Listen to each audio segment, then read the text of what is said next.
Hello, my name is Burke Hedges, author of the best-selling book, The Parable of the Pipeline. I open my book with a story about Pablo and Bruno, who take two very different paths in their quest for financial independence.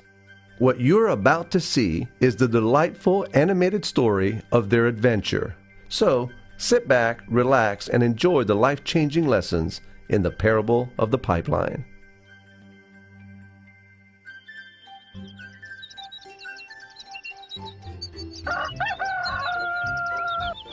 Far away, in a small village, near a beautiful valley, lived two friends, Pablo and Bruno.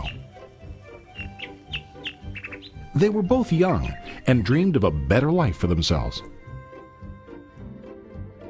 They'd often discuss their dreams about how they would become the most successful men in the village. They weren't afraid of hard work, and they searched for opportunities to help realize their goals and achieve their dreams. One day, an opportunity presented itself.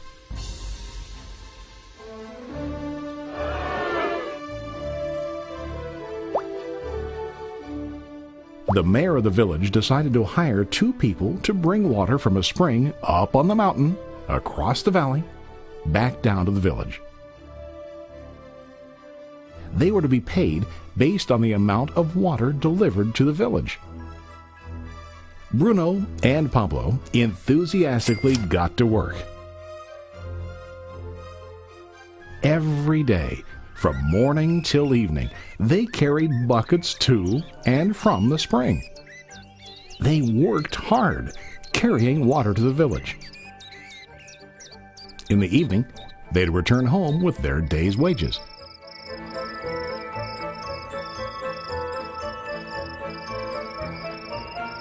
Bruno was satisfied with his work and the money he earned. He was sure that with this work he could achieve his dreams. Bruno thought that to increase his wages he could use bigger buckets to bring more water each trip.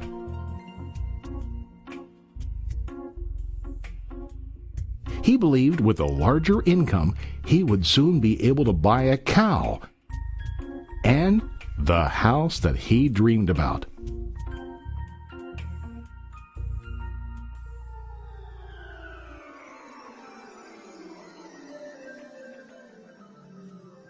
Now Pablo was not satisfied.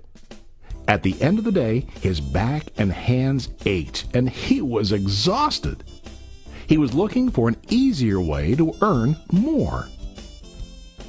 One day an idea occurred to Pablo. He imagined building a pipeline to deliver the water from the mountain spring to the village. With this pipeline, he could get more water to the village without carrying buckets back and forth from the spring to the village. Soon, he got very excited about his idea and began to plan. Pablo, of course, shared his idea with his friend Bruno and asked him to join with him to work on and help build the pipeline. Bruno thought the idea was crazy. All Bruno could think about was what his money could buy today and how to get it quicker. He felt that building a pipeline would slow him down and delay him in achieving his goals. Instead, Bruno got bigger buckets and went more often back and forth fetching water. He was sure that with this method he could make more money. Pablo decided to build the pipeline on his own. He understood that it would not be easy to build, and it would take time to complete the pipeline.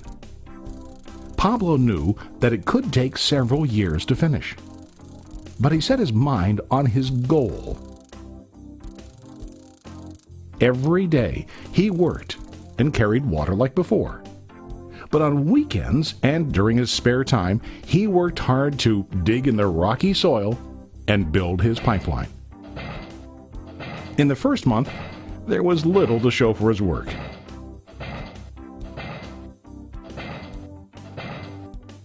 Bruno and the villagers laughed and teased him. They called him Pablo the Pipeline Man. During this time, Bruno's income doubled. He already bought a cow and a bigger house. His lifestyle changed.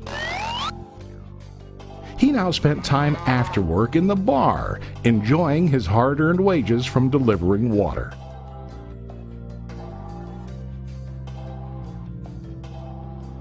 What Bruno didn't realize was that his body was starting to stoop from carrying the heavy buckets every day.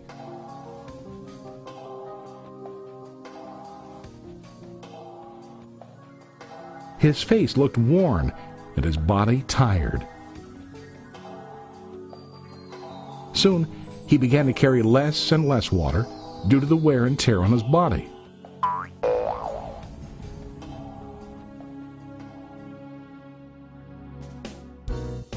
Month after month, Pablo worked. Soon a year passed, and then a second year. Finally, Pablo finished his pipeline. He now used his pipeline to deliver water to the village instead of carrying buckets. Pablo was now earning more money than ever before. The water continued flowing to the village, while Pablo wasn't working. While he slept and ate, the water flowed. Pablo was happy and proud of his insight, persistence, and hard work. Now his income flowed as long as the water flowed through his pipeline.